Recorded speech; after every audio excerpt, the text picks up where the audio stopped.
آپ کو معلوم ہے کہ حضرت عمر پر ان کے کرتے کے اعتبار سے جو ہے وہ تنقید ہو گئی تھی. تنقید کرنے والا کون تھا؟ سلمان فارسی رضی اللہ تعالی عنہ، جن کے بارے میں حضور نے فرمایا سلمان منا اہل البیت، یہ تو ہمارے اہل بیت میں سے ہے، اتنا قریب. حضور حضرت عمر خطبہ دے رہے ہیں اور وہ کہتے ہیں کھڑے ہو کر لا سمع ولا طاعہ، نہ سنیں گے نہ اطاعت کریں گے. کلمہ بغاوت ہے.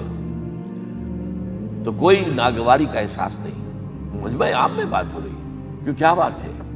یہ جو کرتا آپ نے پہنا ہے یہ ان یمنی چادروں سے بنا ہے جو مال غنیمت میں آئی تھی، اور جتنی ٹکڑا جو ہے ہر مسلمان کو ملا اس سے کرتا نہیں بنتا، اور آپ ہے بھی طویل القامت، آپ کا کرتا کیسے بن گیا؟ فرماتے ہیں عبداللہ سے، اپنے بیٹے سے، عبداللہ ابن عمر رضی اللہ تعالیٰ عنہ، عبداللہ تم وضاحت کر دو.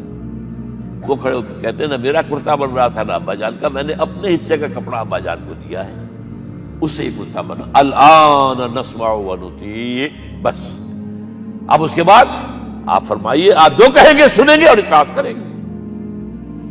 یہ متوازن نظام، نہ ڈکٹیٹریت ہے کہ کوئی بول نہیں سکتا.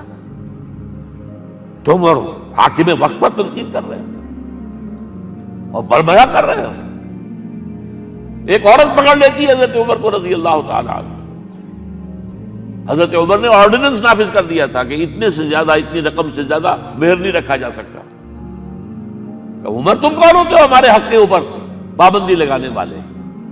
جب قرآن میں ہے وَآتَيْتُمْ إِحْدَاهُنَّ قِنطَارًا، چاہے تم نے اپنی کسی بیوی کو ڈھیروں سونا دیا ہو تب بھی طلاق کی شکل میں واپس نہیں دے سکتے. قنطار کہہ رہا ہے، آپ کون ہیں روکنے والے؟ اور حضرت عمر فرماتے ہیں آج ایک عورت نے عمر کو دین سکھایا، آرڈیننس واپس.